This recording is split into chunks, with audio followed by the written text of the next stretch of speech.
आज फिर से हम लोग ज़ेंगो पे हैं और ज़ेंगो पे एक नया प्रोजेक्ट बनाएंगे कल की तरह, थोड़ा सा आगे एडवांस करेंगे, उसमें व्यू पेज भी बनाएंगे और सर्च भी ऐड करेंगे, दोनों चीज़ें ऐड करेंगे। तो फटाफट देखो हम यहाँ पे क्या करने वाले हैं। सबसे पहले फ़ोल्डर बनाएंगे। सबसे पहले फ़ोल्डर बनाते हैं। जैसे मान लो हम रिज़ल्ट का प्रोजेक्ट बनाते हैं, रिज़ल्ट प्रोजेक्ट ज़ेंगो, ये प्रोजेक्ट का नाम हो गया, ठीक है।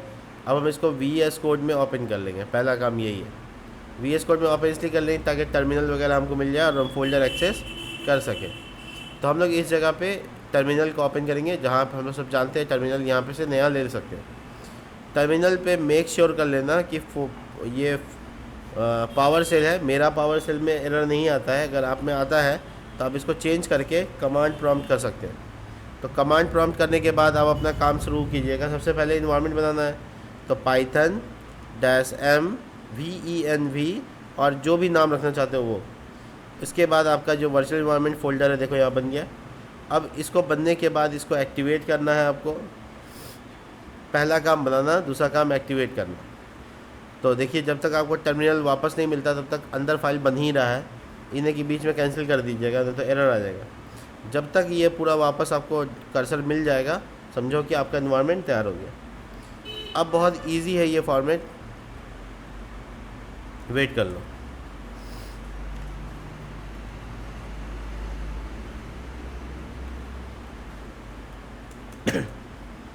देखो वापस आ गया। अब इसके बाद हमको क्या करना है, एक्टिवेट करना है। तो हम जो भी फोल्डर का नाम है वो रखेंगे, /scripts ये फोल्डर है, उसके अंदर एक्टिवेट। और इसके बाद देखिए यहाँ छोटी ब्रैकेट में वो आ गया। जब तक छोटी ब्रैकेट में है तब तक वर्चुअल इन्वायरमेंट रन कर रहा है, नहीं तो दोबारा एक्टिवेट करना पड़ेगा। ये याद रखिए, टर्मिनल खोलने के बाद बंद नहीं करना, नहीं तो टर्मिनल बंद जैसे कीजिएगा वैसे ये फिर से एक्टिवेट करना पड़ जाएगा। तो अब आपको इंस्टॉल करना है अपना पिप इंस्टॉल ज़ेंगो जो पैकेज है वो आपको चाहिए इनिशियल टाइम में। तो देखो ज़ेंगो इंस्टॉल हो रहा है।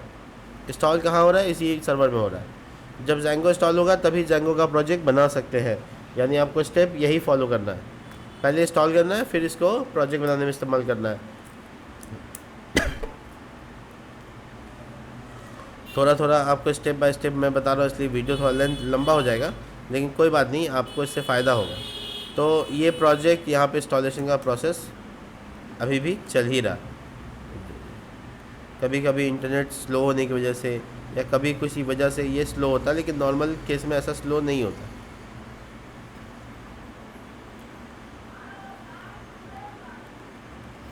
मैं वेट ही करूँगा।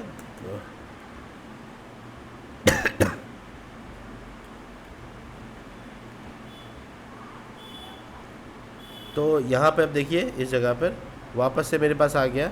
अब हम लोग यहाँ ज़ेंगो-एडमिन जो कमांड्स मैं डाल रहा हूँ, आप देखिए स्टार्ट प्रोजेक्ट और प्रोजेक्ट का नाम, चूँकि आज हम प्रोजेक्ट बना रहे हैं रिज़ल्ट के ऊपर, तो इसका नाम इंडियन रिज़ल्ट रख लेते हैं। प्रोजेक्ट का नाम इंडियन रिज़ल्ट हो जाएगा और इंडियन रिज़ल्ट प्रोजेक्ट फ़ोल्डर यहाँ बन गया। देखिए यहाँ पे सब कुछ है। अब इसके अंदर जाना पड़ेगा आपको, बाहर से आपको स्टार्ट ऐप नहीं कीजिएगा, अंदर जाने के बाद स्टार्ट ऐप होगा। तो CD इंडियन रिज़ल्ट, ठीक है। अंदर आ गए। अंदर कैसे आ गए पता कैसे चलेगा, ये आपको कमांड लिखने से पहले यहाँ पे दिखेगा। फिर आप अपना दूसरा कमांड ज़ेंगो-एडमिन स्टार्ट ऐप लिखिएगा और इसके अंदर में RMS नाम रख लेते हैं, रिज़ल्ट मैनेजमेंट सिस्टम। तो RMS डाल दिया। इसके RMS फोल्डर को अंदर बनता हुआ देख रहे हैं हम लोग। इसके setting.py के पास आएंगे, इंस्टॉल ऐप्स, इसमें आपको अपना ऐप जोड़ देना है। नाम क्या है, RMS, ठीक है। बाहर फोल्डर बनता है manage.py के साथ, इसलिए manage.py पे क्लिक करके तब हम लोग अपना फोल्डर यानी टैम्पलेट्स बना लेते हैं। अब ये फोल्डर को भी सेटिंग में ऐड करना पड़ता है, हम सब जानते हैं। यहाँ पर हमको क्या लिखना है, टैम्पलेट्स, जो कि फ़ोल्डर का नाम है। इससे क्या होगा, मेरा टैम्पलेट तैयार हो जाएगा। अब बड़ी आसानी से हम इस चीज़ को आगे ले जाएंगे। और अपना सर्वर रन करने का तरीका है manage.py, Python manage.py run server. तो सॉरी, सर्वर का स्पेलिंग गलत हो गया, ये चेक कीजिए आप, ये सर्वर आपका रन हो गया। देखिए पहले जब आप पहली बार रन करते हैं तो आपको यहाँ पे लिख के बताता है कि 18 अनअप्लाइड माइग्रेशन है, प्लीज़ आप इसको रन कर दीजिए, माइग्रेट कर दीजिए। तो शुरुआत में अगर आपके पास अभी डेटाबेस वगैरह का काम नहीं है तो पहले माइग्रेट कर लो, फिर बाद में जो डेटाबेस बनाओगे फिर माइग्रेट करना पड़ेगा। यानी तुम मोटे मोटे तौर पे तुम अगर अभी डेटाबेस बना रहे हो या मॉडल बना रहे हो तो तुमको ये माइग्रेट अभी करने की ज़रूरत नहीं है, साथ में ही कर लेना। लेकिन अगर अभी नहीं बना रहे तो माइग्रेट करके ही आगे बढ़ना, ठीक है। तो स्थिति यहाँ पे ये है कि RMS के अंदर जाएंगे और मॉडल हम बना ही लेते हैं। तो मॉडल का नाम हम लोग यहाँ रिजल्ट्स रखेंगे। क्या लिखे? रिजल्ट्स। तो रिजल्ट लिखते, रिजल्ट छोड़ो, मॉडल्स डॉट मॉडल एकदम ऐसे लिखना है। और अब आ जाते हैं नाम, contact number, models dot integer field है ना, कॉन्टैक्ट नंबर के लिए। उसके बाद ईमेल आईडी के लिए models dot email field, email के लिए अवेलेबल होता है। फादर नेम लिखेंगे, father underscore name, father underscore name में मॉडल्स डॉट कैरेक्टर फील्ड। इसमें मैक्स लेंथ रहेगा, जब भी कैरेक्टर फील्ड रहेगा उसमें मैक्सिमम लेंथ मिनिमम डालना पड़ेगा आपको। और इसके अलावा आप स्कूल का नाम, स्कूल नेम, तो ये भी कैरेक्टर फील्ड, ठीक है। इसके बाद सब्जेक्ट सबका नाम, तो जैसे मैथ्स, ठीक है, तो मॉडल्स डॉट मैथ में एक्चुअल में क्या रहेगा, इंटीजर वैल्यू रहेगा, इसलिए इंटीजर वैल्यू, ठीक है। और आप चाहो तो नहीं यहाँ पे आप हेल्पिंग टेक्स्ट वगैरह डाल सकते हो कि मैथ में क्या डालना है, ये सब हम धीरे धीरे बताएंगे आपको। पहले आप नॉर्मली देखिए, साइंस, सोशल साइंस, इंग्लिश और हिंदी,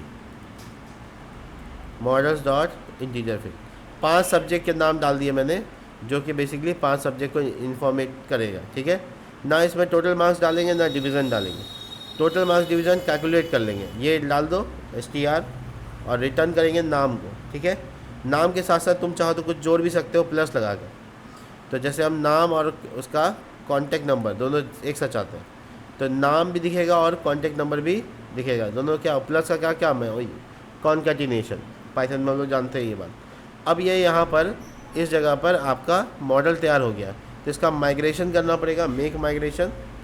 तो कमांड का नाम क्या है, मेक माइग्रेशंस हो गया। अब हमको माइग्रेट कमांड चला देना है, तो माइग्रेट, जिसके बाद बहुत सारा अप्लाई हो जाएगा। माइग्रेट करने के बाद हम सुपर यूज़र भी बना लेते हैं, create super user, super user. अब इस सुपर यूज़र का नाम क्या होगा, ऑब्वियसली हम CWS रख रहे हैं, rock@gmail.com ईमेल आईडी, और पासवर्ड हम डाल दे रहे हैं जो आपको नहीं बताएंगे, ठीक है। ये देखिए पासवर्ड मैच नहीं हुआ, मतलब हमको दोबारा लिखना पड़ेगा, फिर मैच नहीं हुआ, फिर दोबारा लिखो। ये दोनों पासवर्ड हम टाइप कर रहे हैं, दोनों सेम होना चाहिए। क्या हो रहा है, ओ समझ गया मैं, इसमें मामला क्या, देखो हम गलत बटन दबा रहे थे, हो गया, देखो सही से करने पे कंप्लीट होगा। फिर रन सर्वर वाला जो कमांड है वो चला दीजिए, तो आपका एडमिन पैनल लॉगिन करने का जो यूज़र आईडी चाहिए वो भी बन गया है, और आप एडमिन के ऊपर जा सकते हैं। एडमिन के ऊपर जाने से पहले आप अपना मॉडल को एडमिन में रजिस्टर्ड करा लीजिए। इंपोर्ट, नाम क्या रखा आपने, रिजल्ट, और ये देखो admin.site.register, ये नहीं भूलना है, तभी एडमिन में दिखेगा, नहीं तो नहीं दिखेगा। अब जेंगो का एडमिन तो पहले से ही होता है हम लोग के पास, तो हम इसका 8000/admin लॉगिन करने के लिए, यूज़र आईडी और पासवर्ड, CWS यूज़र आईडी और पासवर्ड, देखो लॉगिन हो गया। RMS नाम से में रिज़ल्ट दिख रहा है, रिज़ल्ट अभी क्या है, ब्लैंक है पूरा, ठीक है, क्या है, पूरा ब्लैंक है। इसमें क्या डालना है, डेटा डालना है, ठीक है, क्या डालना है, डेटा डालना है। अभी नहीं डाल रहे हैं, बस हम लोग अपना डिज़ाइन पे काम करते हैं। पहला पेज टेम्पलेट का, पहला पेज टेम्पलेट फोल्डर जो है ये वाला, इसमें अपना HTML पेज बनाते हैं। पहला HTML पेज बनेगा index.html, ठीक है, और index.html के अलावा इंसर्ट का पेज अलग रखेंगे, नाम होगा insert.html, ठीक है। इंसर्ट करेगा और रिज़ल्ट वो अलग पेज है, और जो कॉल करेंगे वो अलग पेज है, ठीक है। तो इंसर्ट का पेज और कॉल का पेज दोनों का दोनों अलग अलग है। एक और इम्पॉर्टेंट बात ये है कि हम लोग इसका डिज़ाइन को HTML के एलिमेंट से करेंगे, इसलिए इसको Django टेम्पलेट से कन्वर्ट करके HTML करना पड़ेगा, बेसिक HTML कोड। और यहाँ पे हम डाल देते हैं, लिख देते हैं रिज़ल्ट, इंडियन रिज़ल्ट, ठीक है, और इंडियन रिज़ल्ट का ये होम पेज है, इसमें क्या लगाएंगे, CSS का अगर हम कनेक्शन कर रहे हैं तो हम टेलविंड से कर लेते हैं। हालांकि आप बूटस्ट्रैप भी कर सकते हैं अगर आपको बूटस्ट्रैप आता है तो, tailwindcss.com। ठीक है, तो आपका ये स्क्रिप्ट जो है ये आप नीचे भी डाल सकते हैं, बॉडी टैग के नीचे ये भी हो सकता है। ठीक है, और CDN डॉट होता है, CDN डॉट, ये यहाँ गलती कर दिया URL में। खैर, तो ये पहले इंडेक्स का पेज बना लेते हैं, फिर इंसर्ट का पेज बनाएंगे। तो इंडेक्स का पेज में हम क्या करने वाले हैं, एक नेम बार या एक पट्टी बनाएंगे, फ्लिक्स-1, और यहाँ पे BG dash sky blue colour 600, text colour white, PX 10% about PY 5, H1 tag में या कह लो A टैग में हम लोग यहाँ पे लिखेंगे टेक्स्ट डैश एक्सेल, और यहाँ लिखेंगे इंडियन रिजल्ट जो कि लोगों का नाम है। इसका फॉन्ट साइज़ थोड़ा सा semi bold, font dash semi bold, bold सोमो नहीं सेमी। ठीक है, और कुछ लिंक जो इंसर्ट करने का लिंक बनेगा वो यहाँ पे, division class name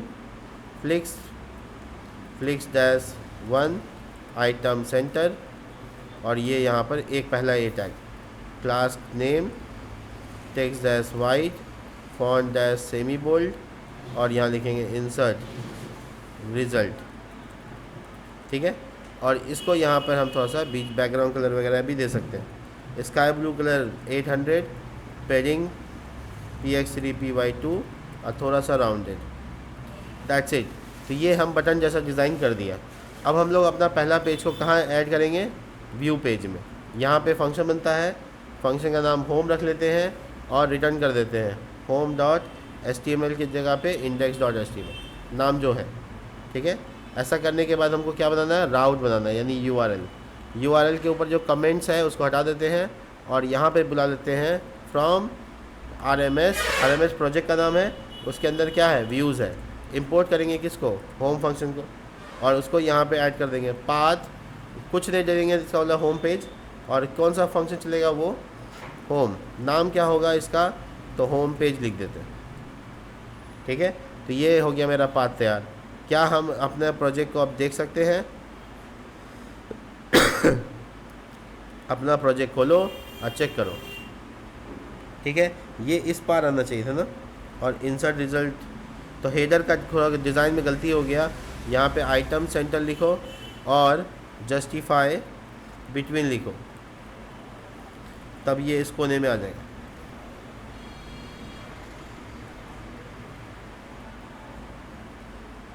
justify between, spelling तो सही है, कंपाइलेशन का इशू होता है, कुछ गलती कर रहे हैं।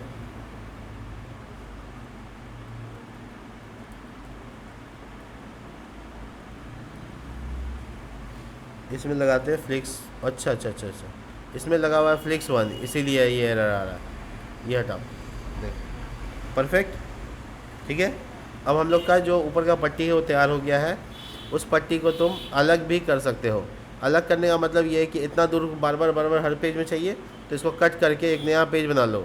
जैसे मान लो header.html, ठीक है, और इसको अंदर कर लो, और ये इंडेक्स में यहाँ पे बुला सकते हो उसको, कर्ली ब्रैकेट परसेंटेज और इंक्लूड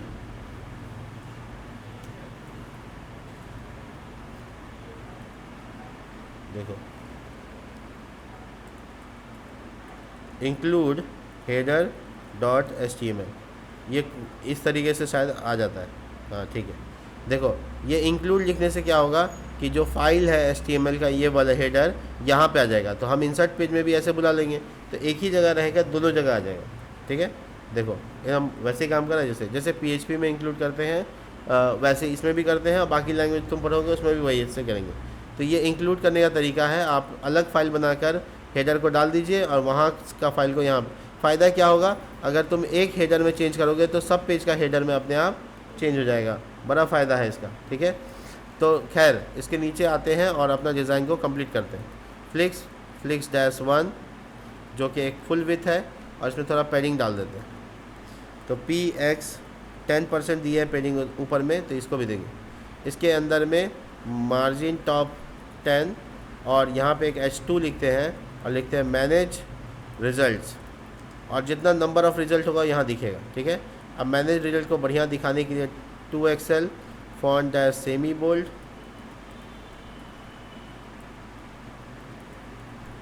देखिए परफेक्ट दिख रहा है। इसके जस्ट नीचे टेबल बनाते हैं, जो टेबल दिखाएंगे। तो टेबल बनाने का मतलब है नीचे आते हैं, टेबल टैग लगाते हैं, टेबल में बॉर्डर डालते हैं, W विथ फुल लगाते हैं, T हेड टैग लगाते हैं, TR लगाते हैं, TH लगाते हैं, ID यहाँ दिखेगा, नाम यहाँ दिखेगा, कॉन्टैक्ट नंबर यहाँ दिखेगा, ईमेल ID यहाँ दिखेगा, फादर का नेम यहाँ दिखेगा, फादर नेम, स्कूल का नाम इसके बाद दिखेगा, स्कूल नेम, और इसके बाद आपको टोटल मार्क्स दिखेगा। टोटल मार्क्स यानी पाँचों जोड़ के बताएंगे, और उसका टोटल मार्क्स के बाद उसका डिवीज़न क्या आया, डिवीज़न, ठीक है। और डिलीट वगैरह बटन के लिए एक्शन। देखिए ये परफेक्ट टेबल बना है, बट इसमें W डैश विथ का है ने काम किया जी। अच्छा, पता कैसे चलेगा, इस सब में तो बॉर्डर देना ही पड़ेगा। क्लास नेम एक साथ बॉर्डर और पैडिंग 3, ताकि इसका डब्बा फैल जाए। देखिए इसका विथ यहीं तक आया, ठीक है। हमको यहाँ तक चाहिए, पूरा फुल विथ चाहिए, और हम लोग यहाँ पर इसमें फ्लिक्स डैश 1 लगा देंगे तो ये काम हो जाएगा। हो गया, देखो यहाँ से यहाँ तक। अब मार्जिन टॉप 10 जो है वो काम नहीं कर रहा है। अच्छा, टेबल के नीचे मार्जिन ने दिए, मार्जिन टॉप 4 या 5, थोड़ा अलग हो गया, इससे देखने में थोड़ा स्वस्थ लगेगा, ठीक है। अब जो डेटा आएगा वो यहाँ दिखेगा, और बाकी का इंसर्शन का पेज ये है। एक बड़ी मज़ेदार बात है ज़ेंगो में कि अगर ज़ेंगो में हम ये कहें कि हम लोग को फॉर्म बनाने की ज़रूरत नहीं है, तो सोचिए क्या होगा। यानी जो मॉडल हम लोग बनाए हैं, इससे ज़ेंगो अपने आप फॉर्म को जनरेट कर देता है, इंसर्ट फॉर्म को जनरेट कर देता है। ज़रा देखिए, बड़ा मज़ा आएगा। देखिए अपने ऐप फोल्डर में यानी कि RMS के अंदर में आपको एक तो फाइल बना लेना है, इसका नाम होगा forms.py, forms.py, और यहाँ पे आपको क्लास लगा देना है और लिख देना है यहाँ पे इंसर्ट रिजल्ट फॉर्म। ये जो भी नाम रखना चाहते हो रख सकते हो। उसके बाद आपको यहाँ पर from Django import from Django.forms import model forms, ये इंपोर्ट कर लेना आपको, और आपको यहाँ इनहेरिट कर लेना है। इसको मॉडल से बनाना है फॉर्म, इसलिए मॉडल फॉर्म इनहेरिट कर रहे हैं। और इसके अंदर में क्लास मेटा क्लास बनाना है। इसको इनर क्लास बोलते हैं। क्लास के अंदर क्लास में इनर क्लास। अब यहाँ पे मॉडल का नाम बताइए, कौन सा मॉडल। तो जो मॉडल को आप बनाना है उसको इंपोर्ट करना पड़ेगा। तो फ्रॉम दिस मॉडल इंपोर्ट, आपका नाम क्या है, रिज़ल्ट। तो model is equal to result. और सब कॉलम का चाहिए कि नहीं चाहिए ये बताने के लिए आपको लिखना होगा यहाँ पे फील्ड। और इसमें अगर आपने ऐसे लिख दिया सिंगल कोट या डबल कोट के अंदर 2 बार अंडरस्कोर आगे 2 बार अंडरस्कोर पीछे और बीच में ऑल, इसका मतलब होगा सारा फील्ड का बनाना है। तो आपके पास जितना फील्ड है सबका फॉर्म बन जाएगा अपने आप। ये फॉर्म जनरेट होगा और इस फॉर्म को इस्तेमाल करेंगे। बड़ी मज़ेदार चीज़ है, मैं दिखाता हूँ आपको। देखिए ये मैं आपको क्लास डिफाइन कर देना है। तो आपका जितना मॉडल है यानी आपका जितना मॉडल में जितना कॉलम है, इससे अपने आप HTML का फॉर्म जनरेट हो जाएगा। अपने आप क्या बन जाएगा, HTML का फॉर्म। कैसे होगा ये देखिए, फॉर्म बनने से खाली कुछ नहीं होगा, इसको यूज़ करना पड़ेगा। तो इसके लिए आप अपने view.py में आइएगा, view.py में आइएगा और अपना इंसर्ट का पेज पहले बना लीजिए। डिफ इंसर्ट, ठीक है, रिक्वेस्ट, और उसके बाद आप रिटर्न, और आपको रेंडर करना है। रिटर्न का स्पेलिंग देख लीजिए, गलत हो रहा है, ठीक है। रेंडर कीजिए। पहला पैरामीटर क्या पास होगा, रिक्वेस्ट पास होगा, और दूसरा पैरामीटर insert.html जो फाइल का नाम है। आप देख सकते हैं यहाँ insert.html है। इसमें आपको यहाँ पर फ़िलहाल HTML में कन्वर्ट करके बेसिक HTML कोड लिख देना है। टाइटल आपका क्या होगा, इंसर्ट रिज़ल्ट, और उसके बाद टेलविन को ऐड कर दीजिएगा। स्क्रिप्ट टैग से ऐड कर सकते हैं https://cdn tailwindcss.com, ठीक है। जैसा मैंने आपको बताया कि नीचे भी डाल सकते हैं, तो आप यहाँ भी डाल सकते हैं।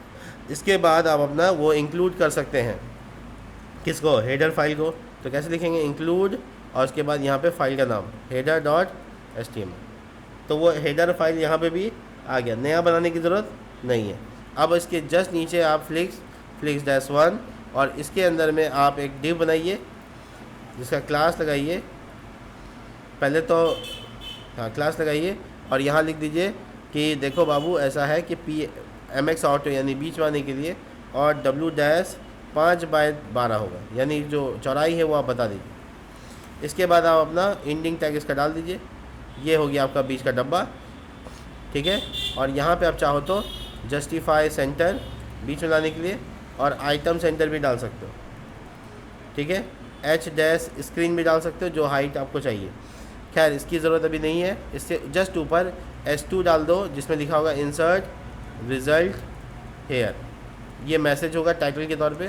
क्लास में यहाँ लिख दो 2XL 3XL font semi bold और बॉर्डर दे दो थोड़ा सा, नहीं छोड़ो बॉर्डर, मार्जिन बॉटम दे दो 3 या 4 या 5। अब फॉर्म का टैग, क्योंकि इंसर्ट का काम है तो फॉर्म तो लगेगा ही लगेगा। और यहाँ एक्शन में भी फ़िलहाल कुछ डालना नहीं है क्योंकि है नहीं मेरे पास। और हम सब जानते हैं कि CSRF टोकन लगता है।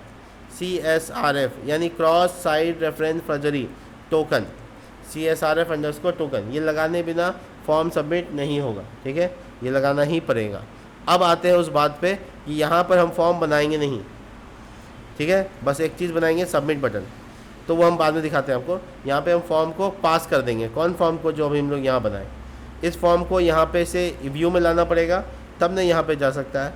तो व्यू में लाने के बाद हम यहाँ पे पहले एक क्या बनाते हैं, एक बनाते हैं डिक्शनरी डाटा नाम से, और उस डिक्शनरी के की में इंसर्ट फॉर्म लिख देते हैं, इंसर्ट फॉर्म ऐसे।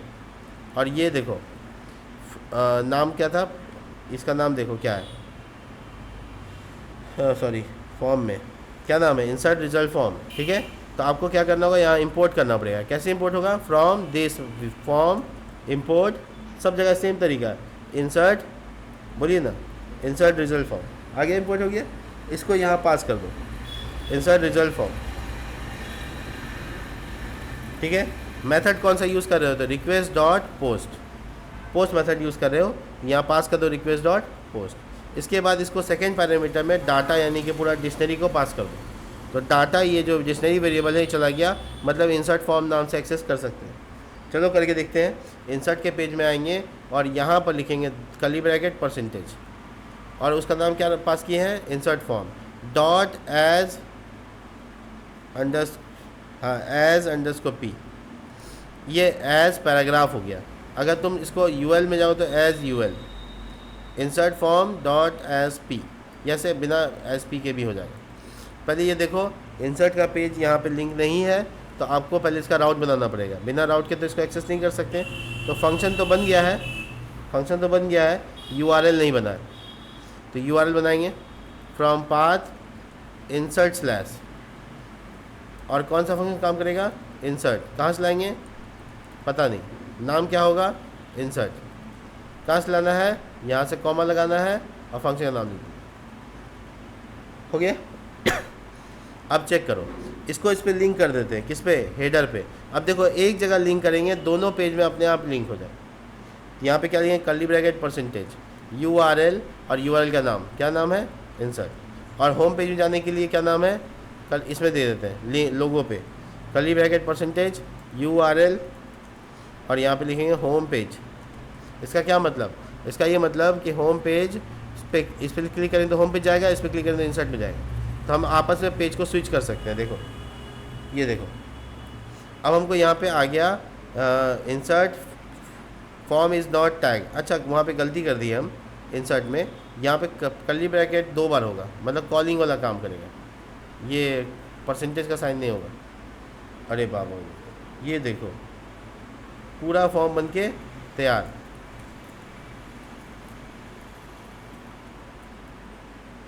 पूरा का पूरा फॉर्म बन के तैयार, यानी आपको फॉर्म बनाने का झंझट खत्म।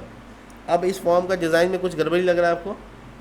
हाँ, तो टेलविन को कैसे ऐड करेंगे, टेलविन CSS इन Django फॉर्म, ठीक है। अब हम लोग Django फॉर्म में टेलविन CSS को कैसे कॉन्फ़िगर करेंगे उसको सीखते हैं। फॉर्म डॉट पाई, एक लाइन का चीज़ है, बस जल्दी समझो।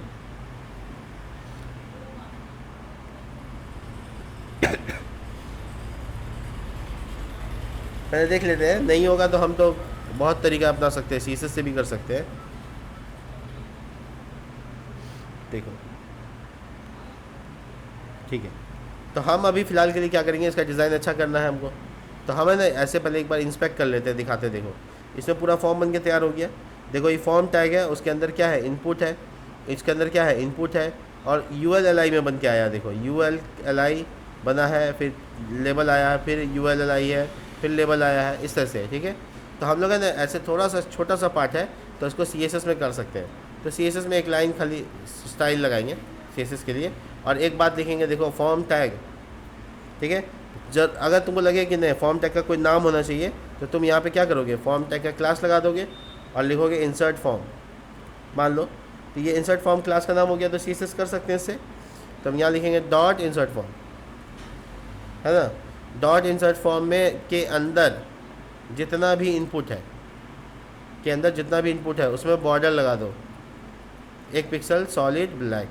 ब्लैक नहीं देना तो ग्रे तो कम से कम देना है। ये चेक करो, तो रिफ्रेश करो, लग गया। अब इसमें बाकी चीज़ भी करो, विथ इसका 100% होगा,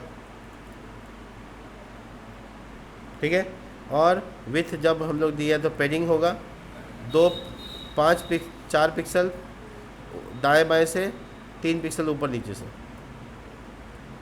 देखो अब तुम थोड़ा ज़्यादा भी दे सकते हो, 5 दाएं बाएं, 5 चारों तरफ दे देते हो। देखो डब्बे का साइज़ तुम जिसको जैसा रखना है अपने हिसाब से, ठीक है। और ये जो मैसेज आ रहे हैं यहाँ पे, फिल इज़ रिक्वायर्ड,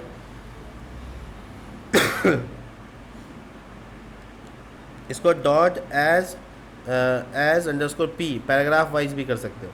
देखो देखिए ये फिल सबमिट नहीं हो रहा है, लेकिन फिर भी दिख रहा है, ठीक है। एज टेबल भी होता है, देखो एज टेबल, तो ये कई तरीके से कर सकते हैं, टेबल से बना सकते हैं वगैरह वगैरह, ठीक है। देखो एज ULLI, मतलब 1-2 तरीका नहीं, कई तरीका है, ठीक है। तुम इसको क्रिस्पी डिज़ाइन भी कर सकते हो। क्रिस्पी डिज़ाइन कैसे करते हैं वो सुन लो, वो भी हम बता देते हैं इस वीडियो रिकॉर्डिंग में। आपको लिखना है Django crispy form, crispy form search करना है। आपको एक पैकेज इंस्टॉल करना है, इसका नाम होगा, देखो इसमें कहीं ना कहीं वेबसाइट पे, कोई ना कोई वेबसाइट पे ये ऑफिशियल डिस्कशन है, पिप इंस्टॉल Django क्रिस्पी फॉर्म। ये इंस्टॉल करना है, पैकेज है जो फॉर्म को बहुत खूबसूरत बना सकता है, एकदम शानदार बना देगा, ठीक है। इसके लिए आपको थोड़ा सा इंटीग्रेशन करना पड़ेगा, थोड़ा सा मेहनत ज़्यादा है इसमें यहाँ पे, और आप आराम से सीख सकते हैं। देखिए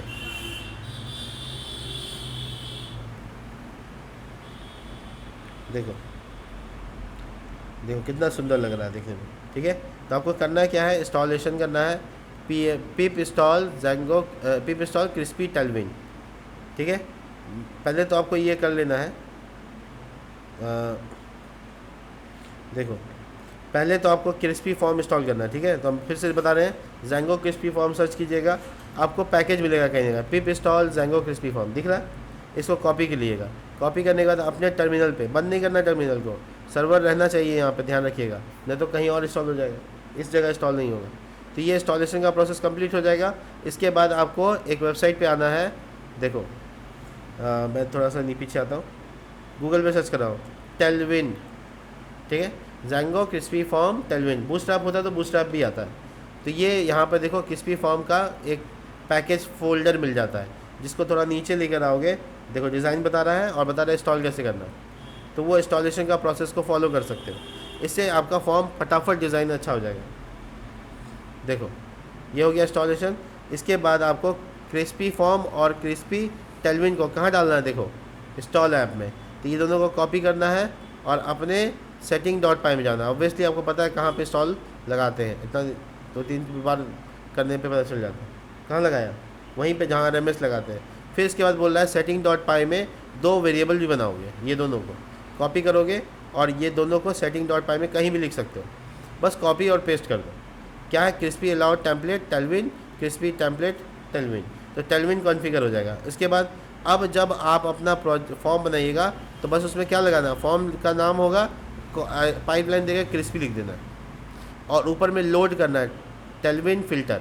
तो ये दोनों चीज़ को पहले कॉपी कर लेते हैं, अपने इंसर्ट के फॉर्म में आते हैं, स्टेप बाय स्टेप देखो, फॉर्म में आते हैं और कहीं पे भी मैं ऊपर कर देता हूँ यहाँ पे, यहाँ पे लोड कर दीजिए, लोड कर दिए। इसके बाद आपको क्या करना है, ये वाला यूज़ करना है। कैसे यूज़ करना है, देखो क्रिस्पी लिखना है, बस हो गया। तो मेरा जो फॉर्म यहाँ पे कॉल हुआ है, इसमें हमको पाइपलाइन बिछाना है और क्रिस्पी लिख देना है, बस। और उसके बाद हम अपना रन सर्वर कर लेंगे। फ़ायदा क्या हुआ है इसको इंस्टॉल करके, वो आपको तुरंत समझ में आ जाएगा, देखिए। ठीक है, एक और बात सुन लो, जब हम लोग फॉर्म दिखा रहे होते हैं, व्यू में गलती करके आ रहे हैं, जब हम फॉर्म दिखा रहे होते हैं तो यहाँ पे दो बात बोलेंगे, रिक्वेस्ट पोस्ट और नल। नन क्या होता है, कीवर्ड है, नन का मतलब कुछ नहीं। तो जब हम पोस्ट में रिक्वेस्ट करेंगे तब काम करेगा, नहीं तो नॉर्मली नन रहेगा। तो ये जो नीचे फील्ड इज रिक्वायर्ड का मैसेज आ रहा है वो नहीं आएगा। अब देखो कितना शानदार दिख रहा है। ठीक है, तुम्हारा फॉर्म बिना मेहनत किए बन गया। बस क्या चाहिए, सबमिट बटन और काम शुरू। और मज़ेदार बात देखो, इंसर्ट भी करने में आसानी होता है इसका। इंसर्ट करने के लिए भी मेहनत नहीं है इसमें। आपको क्या करना है, इंसर्ट फॉर्म में आना है, अपना यहाँ पे खुद का मार्जिन बॉटम 3। अच्छा एक चीज़ और सुन लो, अब CSS की ज़रूरत नहीं है, वो क्रिस्पी कर दिया आपका काम। तो आप यहाँ पे आइएगा, इनपुट टाइप सबमिट, और आप यहाँ पे क्लास लगा के bg-til 600 text-white w-full और px3 py2। अब मज़ेदार बात यह है कि आपको उसको सबमिट करना है, बस देखो नीचे फॉर्म है, बस लास्ट जल्दी से ख़त्म करते हैं। अब यहाँ पर देखिए क्या करना है कि अगर आपका मेथड पोस्ट है तो लिखना है if request dot method request, गलती नहीं करना, मेथड पोस्ट है तो फिर आपको अपना फॉर्म, अगर आपका वैलिड है, यानी कि पूरा फॉर्म आपका जो है, देखिए ध्यान से देखिएगा, इस वेरिएबल को हम क्या करते हैं, इस वेरिएबल को नीचे ले जाते हैं, थोड़ा सा चेंजेस कर रहे हैं हम, आप अच्छे से देख लीजिए। यहाँ पे हम लिख देते हैं इज इक्वल टू फॉर्म, और इस वेरिएबल को फॉर्म में स्टोर कर देते हैं। तो फॉर्म मेरा दो जगह इस्तेमाल हो जाएगा, यहाँ भी इस्तेमाल हो जाएगा, फॉर्म डॉट इज़ वैलिड। अगर मेरा फॉर्म वैलिड है, यानी हर वैलिडेशन ठीक है, तो फॉर्म को सिर्फ सेव कर दो और कुछ नहीं करना, और रिडायरेक्ट करने हैं होम पेज पे। इसको हटाओ, रिटर्न रिडायरेक्ट, और यहाँ पर लिख दो फंक्शन कौन सा रिडायरेक्ट करेंगे। रिडायरेक्ट देखो इंपोर्ट करना पड़ता है, रेंडर के बगल में कॉमा लगा के, हो गया।